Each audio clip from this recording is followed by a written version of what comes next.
Hi, I'm Claire Dyer, and today I'm going to be talking to Issy Vine, who was a former Met Police call handler who subsequently is now exposing corruption within the police force. So we will be talking to her today.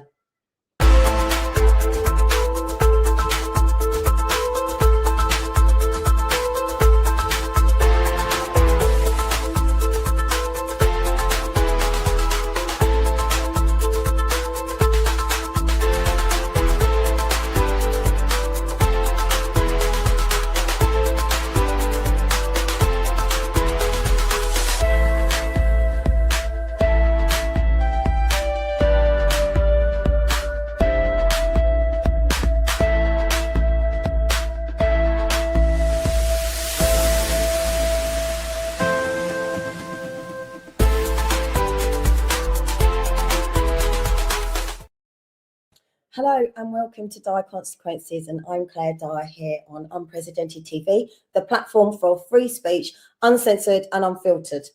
You may remember a previous interview we had with a Metropolitan Police call handler turned whistleblower who came forward to share what she personally witnessed from inside the system. In that conversation, she spoke candidly about the culture she has encountered within the police, why she ultimately felt she had no choice but to leave, and how speaking out has impacted her life and the ongoing case she continues to pursue. That interview struck a nerve. It raised serious questions about accountability, transparency, and the cost of telling the truth.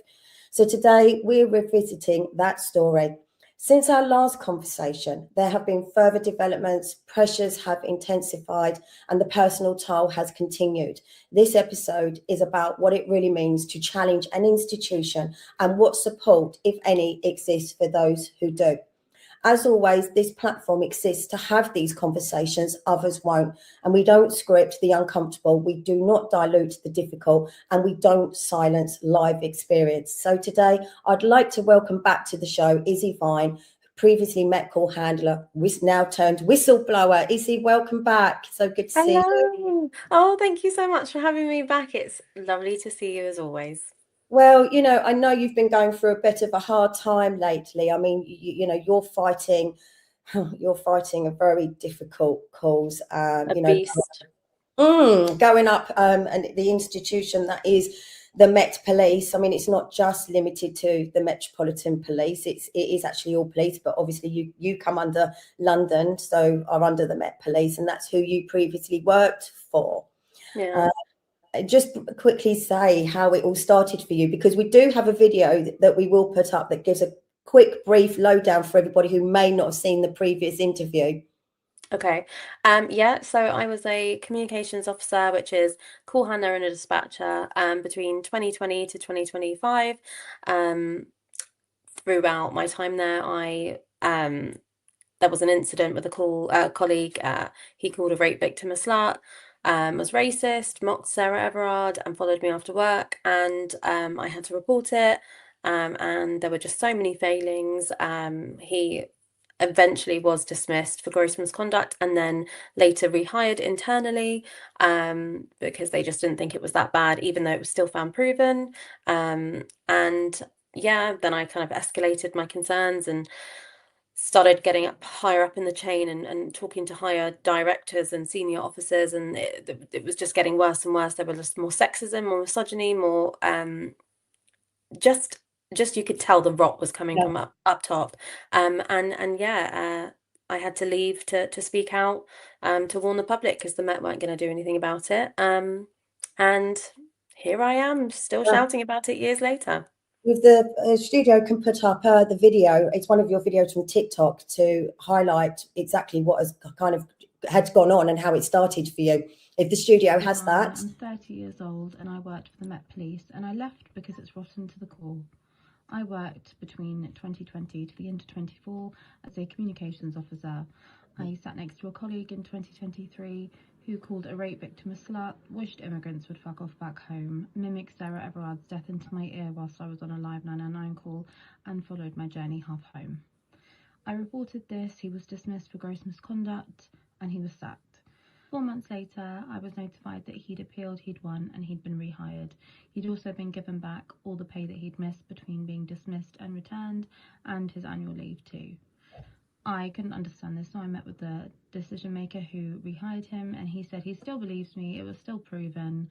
He just thought it was too harsh to dismiss someone for this, and that violence against women and girls and the Casey report beared too much influence on the original panel, which was 2 women and a male.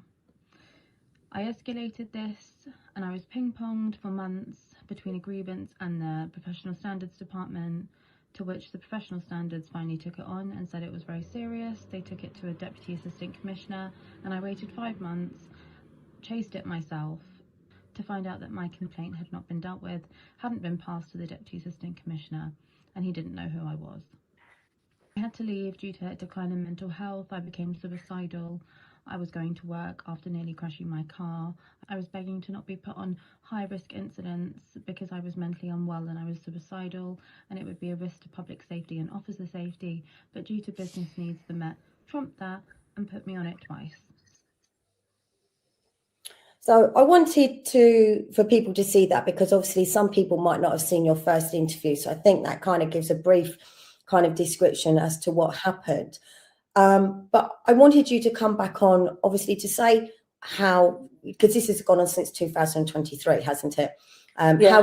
How it's affected you, and why you now feel that this is kind of your life's purpose now, isn't it, to expose corruption within the police? So I wanted you to just be able to air that and explain your journey to people. Yeah. Well, it hasn't been a smooth ride. It's definitely, oh, it's just been a nightmare, to be honest. But I mean, it's all worth it because, it's what I'm passionate about it because I feel it's right. Yeah, I mean, as I can't even remember, it was last year that I was last on this show, wasn't it? It I was think it was probably about 3-4 months ago, but it seems a lot's happened since then. yeah. I even See, find myself that the worse it gets, the more it actually ends up spurring you on, and it just becomes yeah. you go deeper and deeper into it, and it becomes a bigger spider's web, doesn't it? This is it. Like, yeah, I mean, asking for an update. I mean, there is so much, but I mean, basically the crux of it is I'm still going through a court case with the Met to hold them accountable for how they treated me. That's kind of side separate. But I'm still publicly campaigning, raising awareness about what happened, still creating content about it. Created Isabelle's campaign to hopefully just raise awareness. Tell me about that, because that's Isabelle's law, wasn't it? That was started in Yeah. 2003. Yeah, I mean, it doesn't have to be Isabel's law, but I mean, I just started it off like that. But Isabel's campaign, realistically, I personally believe that the only way to deter and get rid of bad apples or bad police officers or bad police staff is to have a mechanism or a model or a body that would publish every single bit of wrongdoing. Right now, in terms of UK legislation, police forces are only legally obliged to publish gross misconduct outcomes, and that's for a minimum of 28 days. Otherwise, they can just take them off, or they don't have to put up misconduct outcomes, anything like that. They don't have to put police staff misconduct outcomes, nothing. So realistically, all you have is a select few of gross misconduct outcomes for police officers in the UK that are up. And I feel like that is such a loophole because you have police staff who answer your phone, you have police staff who are forensics, you have police officers that come back at police staff and work in the control rooms, serious roles that work with the public, who are not counted as police officers and therefore don't have their misconduct outcomes published. And I think the only way to make people join the police and want to do right, even though they should just do right anyway, but to deter them from wrongdoing and misconduct is to have a body, a national police misconduct body, that would publish all misconduct outcomes, whether it's misconduct, gross misconduct, and have, like, just as long as that officer or that staff member is in service, you can, like, the public will have a statutory right to be able to request that information. Because if you think about it, it's actually so violating to think that when you call 999 and you know, you've been attacked or whatnot, or whatever, you've been a victim of crime or witnessed a crime, you're calling 999, and we're just expected to trust and believe and hope that the person being sent out to us or answering that phone is a decent person or hasn't done anything bad and is, you know, a law-abiding citizen. But that's not always the case, and we actually don't know anything about the people who are being sent to us or anyone who is in the police. We don't know anything about them. So by having a national police misconduct body with a register of all misconduct, Yeah. if you're with an officer or a staff member and you just want to be safe, or you're getting funny vibes or whatnot, you can have a statutory right to request the misconduct history of this officer or police staff. And I think what better way to show transparency, um, Yeah. deter misconduct, because the only thing that stops people, and it's so ingrained in policing, the only thing that stops bad behavior and wrongdoing is a threat to reputation or embarrassment. I mean, that's what the police feed off. It's always, you know, maintaining public trust and confidence. So It's, I've yeah, heard the LFB refer to themselves as a brand. what So about it's the police? Yeah. the London Oh, Fire Brigade but is a brand. It says wow. here, you know, so hundreds of officers should be sacked. Is that the Yeah. word? Was that the words of Sir Mark Rowley? Yeah. He's had multiple There's a interviews lot of about things that he how, does carry out, though, doesn't he? yeah, I mean, I have my own thoughts about Mark Rowley. I think he should be like the first one to go, to be honest. Yeah, hundreds of officers should be sacked, and Well, they aren't. he's made a lot of promises, hasn't he? He's made a But yeah, you know, going back to what you were saying, obviously about transparency. I mean, you pointed out something to me last time in your interview that actually I hadn't considered about Met call handlers, because obviously within your case, it was a Met call handler that, as you said, mocked the death of Sarah Everard, which was obviously by Wayne Couzens, a police officer. You know, said rape victims are slut, and yet he, as you pointed out, they are the first point of call to the public when you phone up and dial 999, and it's that they have the power and the responsibility to yeah, decide whether they think a police unit should be sent out or the yeah. seriousness of it. So, as you quite rightly pointed out and made even me aware, the power that call handlers actually had, and I'd never even considered that before. Yeah, they have significant power. I mean, there are not every call is Q&A. So Q&A is a thing where they'd be filtered through and they check that the job has been done by the call handler. Not every call is Q&A'd. And, you know, I even remember once when I worked there picking up a call and someone was saying, "Oh, when's police coming? I've been waiting for weeks. I reported a sexual assault." And I'd had to try and find their phone number in the system to look at previous calls that they'd sent in. And the call handler that first took it marked it as a civil dispute and not a sexual offence. Her partner is sexually assaulting her, and Yeah. nothing happened to it. So I had to be like, "Oh, I'm so sorry. Like, we'll get someone straight out to you." But people just don't understand the So, significant power that a call handler does have and a dispatcher. so there's not even this, I can't even say the word now, disciplinary hearings or anything for things like that. Would you say there's not even proper training then? Training's just another problem. It's so inconsistent. Mm. Policing is inconsistent. I mean, you have a core framework, but realistically, even your tutor, when you're being trained, it's what they interpret it as. I mean, that's why when I used to be a call handler, I used to say to the public, you know, if you're not happy with this response, keep calling. And at one point, you will get the right response because everything is inconsistent. Everything is down to subjective opinion of that officer or that police staff. And yeah, I mean, in training, they give you a very base level amount on each of the crimes, but realistically, it doesn't do anything once you get into the actual job. Everything is how you interpret it. And that's why there's a lot of conflict and tension between policing departments because, you know, it's so hard to explain and it always baffles me. But when you think of frontline policing, you have and frontline, I mean in terms of incidents, you have a call handler, a dispatcher, officers. So you'll have a call come in, a call handler will take it. Hopefully they'll filter it through and send it down to dispatch. Dispatch will then prioritize it with what else is going on in the borough and then Mm. assign it to a unit to get a unit out. First contact, dispatch, and police officers, response units, they there's so much tension between all of those departments because they all have different ways of working, and none And of they those don't departments communicate. learn about. Sorry, say And that again. they don't communicate as well.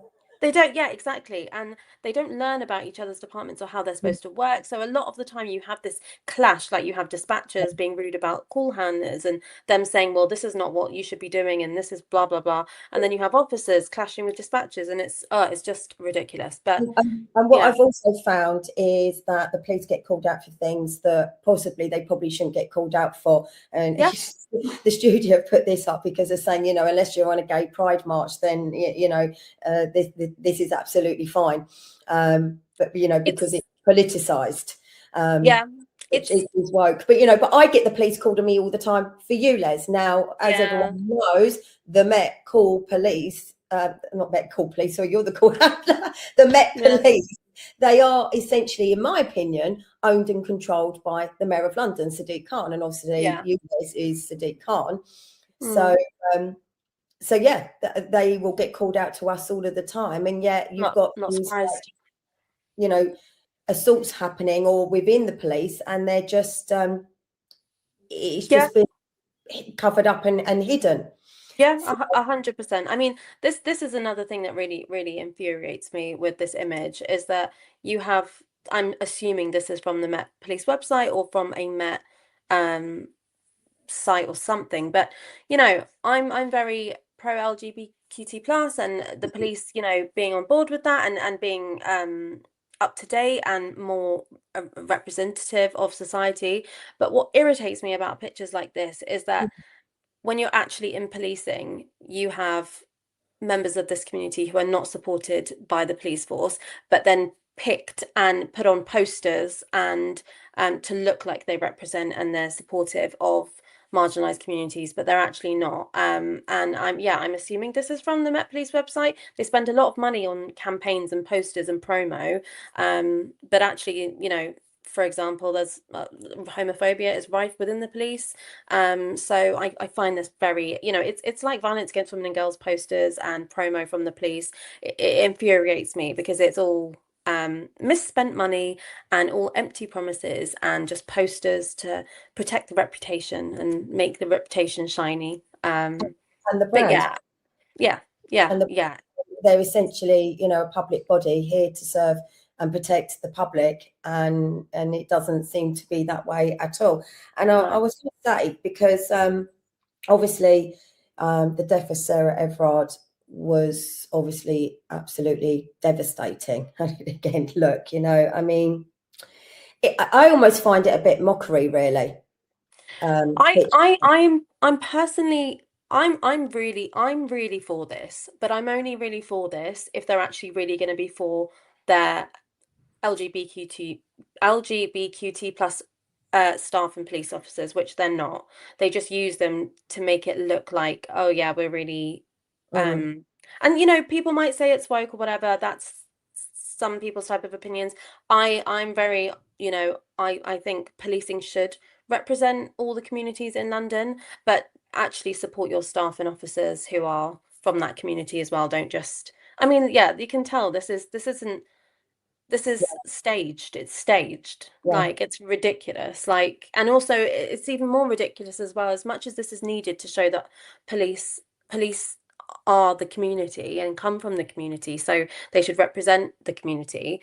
Um, it just irritates me because I just remember so many shifts of, you yeah, know, not being able to get people out to domestics and yeah, you know, being short staffed on loads of stuff and not and people waiting hours after being sexually assaulted, and it's because you have the police force prioritizing campaigns and photo shoots. You know, yeah. they want to put their officers there. That's what I was going to. What I was going to say was, obviously, you know, the death of Sarah Everard. It really put the police and the Met Police under scrutiny. Scrutiny, and there was the Baroness Casey review. Have you Yeah. heard of that? That was actually published on the 21st of March 23.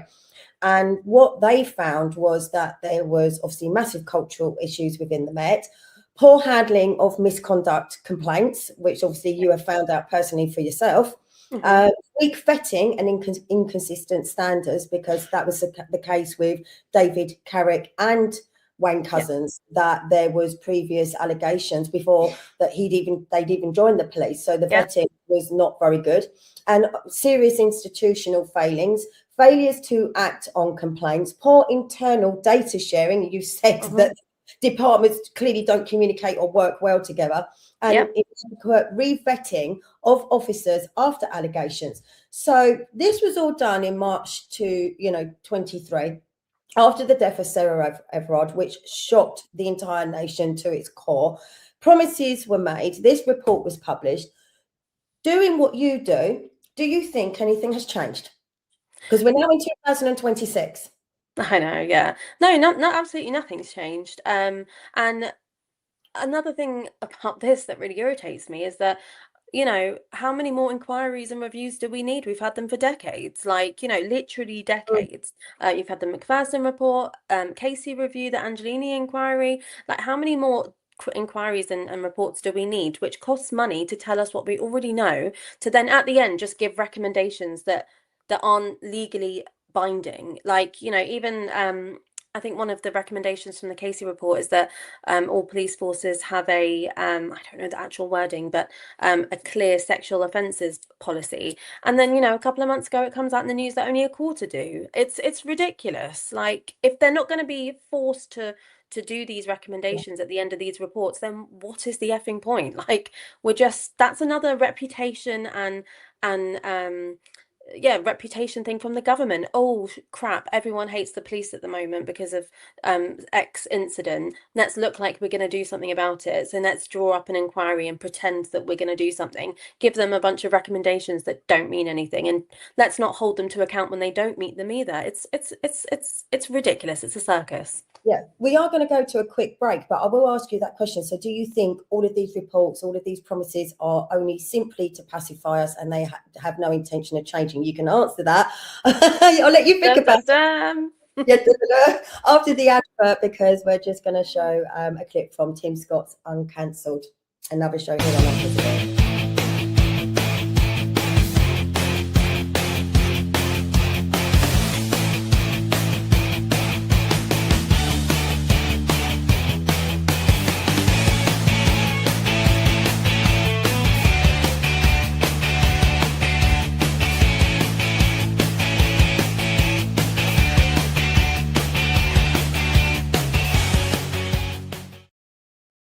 And that was Tim Scott Uncancelled, another one of our shows here on Unprecedented.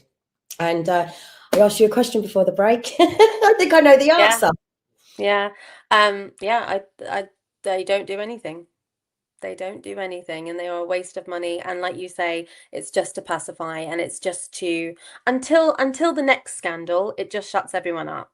I think it's a slap in the face, and it's a real slap in the face, and it's insulting to every single victim that's ever been affected by police misconduct or crime. It enrages me. You would have thought that the death of Sarah Everard would have actually make them, make these changes, that they would have actually thought, you know what, we are accountable here, and there were serious failings, and yet it doesn't, as you're finding out, it doesn't seem like anything is changing at all, does it? No, nothing changes. And initially as well, talking about pacifying, so when you started this case back in 2023, initially the newspapers, they were very interested, weren't they? And we do have there was a couple of articles. One was the Daily Mail, which I think, if the studio can pull that up. I mean, I know you went on Good Morning Britain as well, I believe, wasn't it? Yeah. Britain, did you go on the news as well? I went on quite a few. Yeah. So that the Daily Mail have recently covered it again, haven't they? Yeah, so they all covered it in March 25, and then I went on News Television in June 25, and then Daily Mail picked this up in November. But yeah, I mean, sort of since then, not really much, because, everything else, the world is sort of going to crap anyway. But yeah, there were stints of the media picking it up. But to be honest, and I guess so it just becomes boring to people, because it's the same old scandals. I think that's why they don't stay in the news long, because it just gets boring. Yeah, and obviously this headline was obviously, you know, how you felt you left suicidal, you know, having to leave your job and through working for the Met Police and seeing all the failings. Yeah. And I think, you know, I'm guessing it's had a massive impact on your mental health, trying to get justice for Yeah, yourself, for other people now. definitely. I mean, it had a huge effect on my mental health whilst I was in the police, because I felt like a fraud, you know, like having to answer all these calls and say like we're the police, we really care about violence against women and girls, etc. But then no, all of this was going on. And then obviously when I left, it it it still affects me. I get trolled a lot by police officers that after I look into their accounts, it's them, you know, a Met officer, or I've got officers all up and down the country doing it. We also actually have a couple of pictures of, well, this is obviously another, Yeah, uh, that was the original, yeah, when it was original first article. highlighted. But we also have a couple of pictures of some of the police officers that you've dug into and called out. I mean, tell us about this one. Well, he's the individual that I complained about, I reported. And yeah, I mean, it just got to a point where I thought, you know, the media's covered it. I never named them. And I thought, no, I'm gonna start naming them. I can't keep half of the truth from people. What's the point of telling people these weird and dodgy people are in the police, but not tell them who they are? Yeah, So yeah, I obviously started with naming the one that I reported, Christopher, and then I just thought, you know, because I go through the misconduct outcomes, and I just thought, hang on a minute, like I was starting to read misconduct outcomes where officers had sexually assaulted each other and just been giving warnings and stuff. I thought, no, I'm not having that. I'm gonna like try and find out what they look like, their picture and their name, their full name, and I'm yeah, gonna tell people, because if you're gonna keep these people in the police force, people need to know so they can keep themselves safe. So there's other officers and stuff like that that I've named and shamed as well, and I will continue doing it at whatever legal risk, because I don't care. yeah. People need to be safe, and the You police think, are not capable of doing that. So and this one, sorry, who's this one? this is Di Gary Castle. He made numerous degrading and discriminative comments towards people from the dwarfism community, and just said really disgusting things. And he was only given a warning for 18 months. I personally, the reason why I highlighted this one, and the reason why, because some people might think these are just words, it's not that bad, blah blah blah.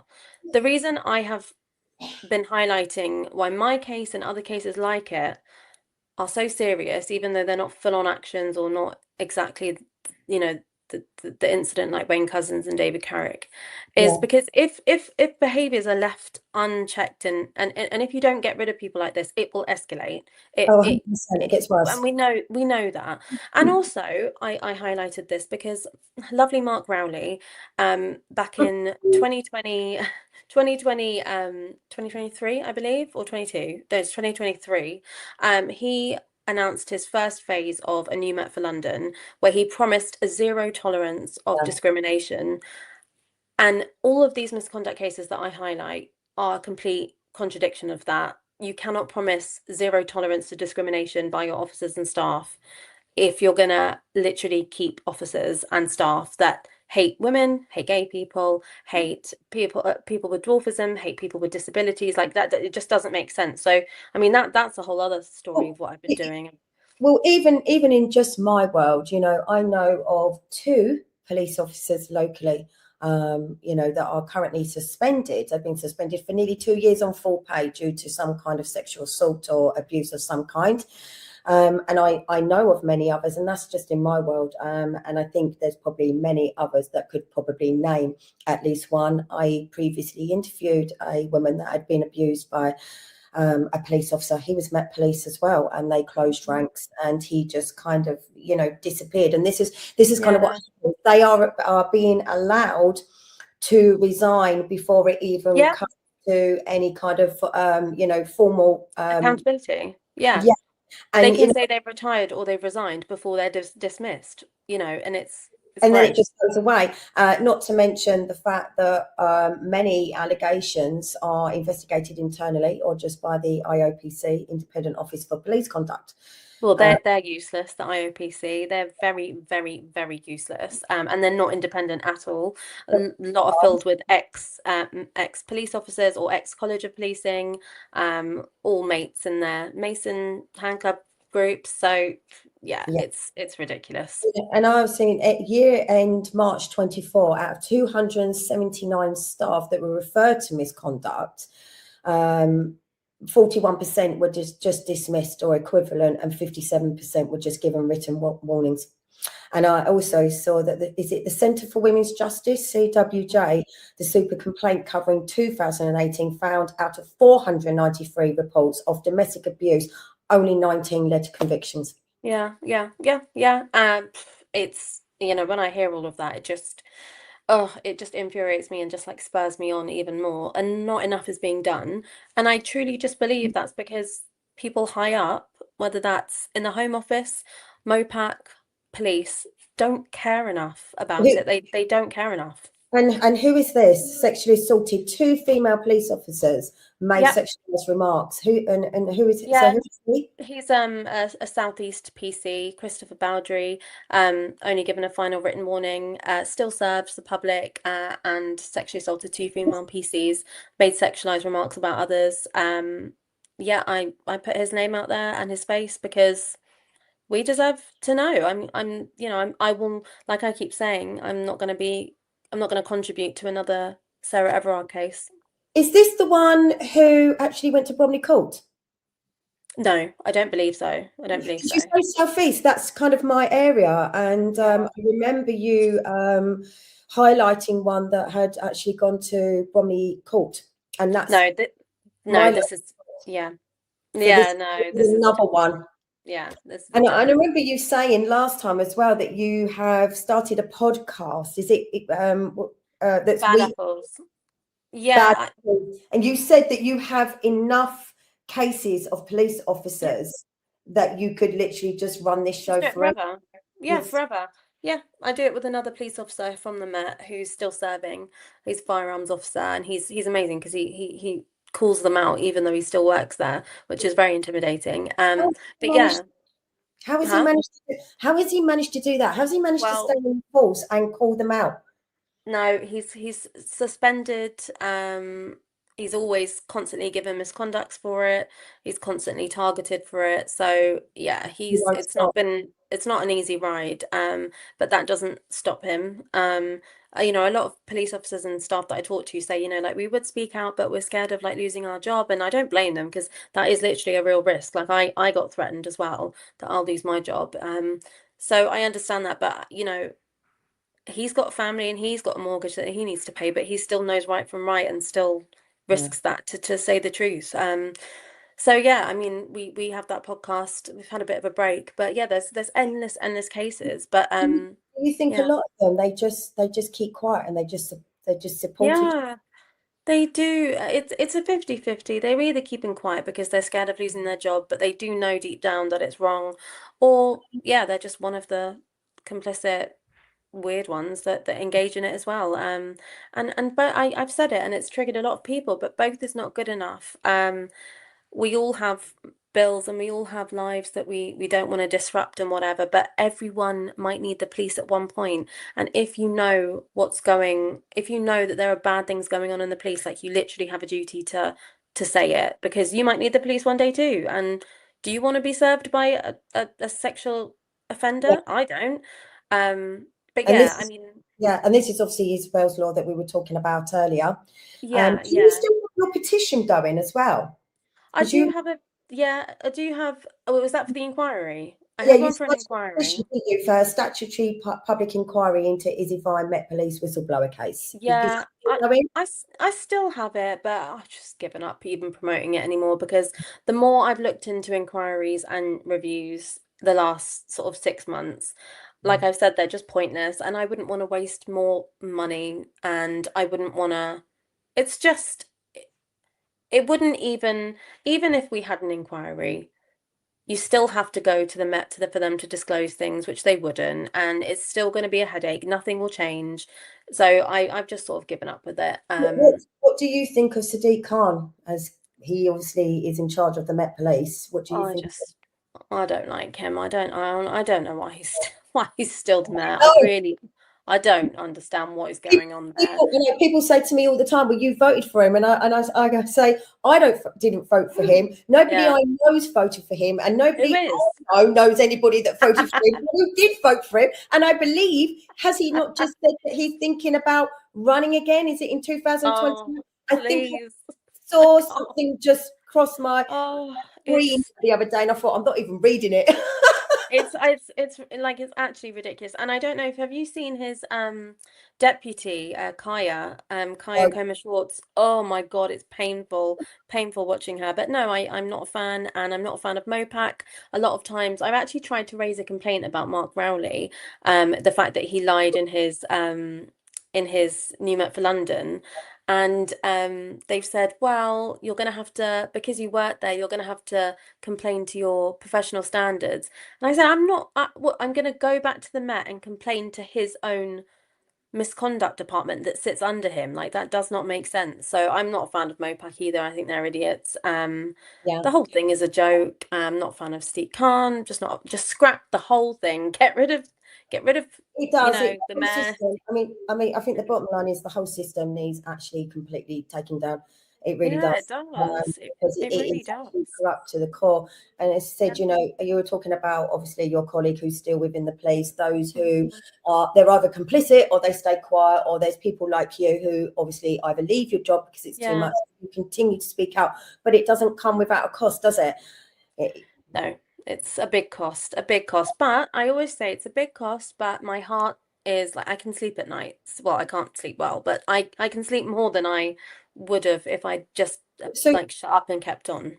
I'm going to ask you a stupid question, because we have come to the end, nearly, because you do have to rush off for another meeting. But I just want to say, what is it that is still driving you to make this sacrifice? Because you're fighting a big evil, the police. Like I think, yeah. I think what drives me is Sarah Everard, and I don't even just want to say Sarah Everard, but the reason why she really that hit me so much was that I was working at the Met at the time, and the fact that that could have happened whilst I was working there, and then we thought we were doing everything we could to prevent that, and then I saw they weren't. I'm haunted by what happened to her. And also I'm haunted to the multiple cases before her, especially of people of colour who don't get as much publicity and coverage about it. So I do it for everyone who has been a victim of police misconduct or crime. And I do it for everyone that has been failed, even as a member of public, because there is nothing more insidious than being failed by the service that's supposed to protect you. And I keep on because I'm a person in this world as well that has to, well, I won't, but I might need the police one day, and I will never use the police for myself anymore. But I want to make sure the society that I live in is safe and we've got nice people looking after us. And what's the point? I don't know. I suppose that drives me. But really, if I'm being honest, Sarah does. Sarah really does, and all the victims, other victims, Nicole and Bibba, Stephen Lawrence, multiple victims. They drive me. And also for the future, for future women and girls, for future boys, for future men, for future society. I want the world to be better. Because this is a universal issue as well. It's not just the UK. Police forces all around the world, they are untouchable, and that shouldn't be the case. Well, thank you, Issy. I am going to stop you there because I know you do have to go dead on 9 o'clock, and I'm aware of the time. Thank you. Well, thank you. And you definitely are going to have to come on again because it's gone too quick. Because I'll update you. Yeah, and what you're fighting, at such a young age, and what you've gone through. I know you quite often feel alone, and honestly, I don't really want you to feel alone. And I know there's not much I can do to help you, and I do keep watching what you're up to. Keep watching my crying videos. Yeah. Yeah, crying videos. I do feel very strongly for you because you have taken on a mammoth task, and I don't think you get enough support. But I will let you go, you know. No, and thank you for having me on, honestly. Always a pleasure. And I'll update you when more crap happens. Which it will, no doubt. It will. It will. So It will. thank you, Thank Isabelle. you so much. Thank you. It really does take an extraordinary amount of courage to not only speak out once, but to keep going like Issy is, and to keep challenging and to keep standing firm when the pressure would make actually most people just step back or walk away. And what Issy has described today isn't just a personal battle, it's a fight for accountability, for transparency, and for the kind of policing the public believes it already has. Issy's decision to devote her life to challenging the system, particularly the Metropolitan Police, isn't rooted in bitterness. It's rooted in belief that institutions should serve the public, not protect themselves, belief that integrity should never be punished, and belief that truth, no matter how uncomfortable, matters. She couldn't have put it better than how she just did. So whatever people's views may be, these conversations are necessary, because without scrutiny, there is no reform. And without voices like Issy's, there's no pressure for change. Here on Dire Consequences, we will continue to, and I will definitely always continue to follow Issy's case and continue to ask difficult questions and continue to provide a space where experiences like hers can be heard, uncensored and unfiltered. And I really do thank Issy for her bravery. She's going up against a hell of a beast. And I thank her for coming back and speaking with me, and I definitely will have her on again. And to everyone watching, if you value independent conversations like this, please follow, like and subscribe. It genuinely really does help us to grow this platform and continue bringing you the news and information others may not cover. This conversation doesn't end here. So I'm Claire Dyer. This is Dire Consequences on Unprecedented TV, and thank you for watching.